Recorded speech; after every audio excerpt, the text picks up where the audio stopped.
Hello दर्शक बंधु मु आपणकर प्रिय बंधु अभि आजी आसंतु जानिबा मनीष भली दांत थिबा एक माछ विषय रे। प्राय आमे माने माछ कहिले समस्ते बुझी जाऊ। विशेष भावरे एमाने पोखरी नदी ह्रद एवं समुद्र रे मिली थांती।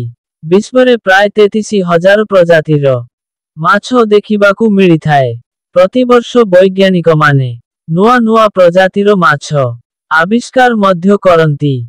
किंतु मनीषंको दांत थिबा कौनसी माछ विषय रे आपण जानिछंती कि? हन आज्ञा ठीक सुनिछंती आपण। मनीष परी दांत थिबा माछ कथाटी अलगा लागिले मध्य सत। अमेरिकारे देखिबाकू मिलिछि एही माछ जहार मनीषर दांत भली दांत अछि। दक्षिण अमेरिकार एमिति एक ह्रद अछि जेउठारे एही माछटीकू देखिबाकू मिलिछि। एमानंकर दांत देखिबाकू मनीषंको दांत सदृश। एही माछर नाम पाकू अटे। एभली पाकू माछ साधारणतः मधुर पानी रे रहिबाकू पसंद करंती। एमाने सेही जिनिष खांती जाहाकू सेमाने अति सहजरे चोबाई पारिबे।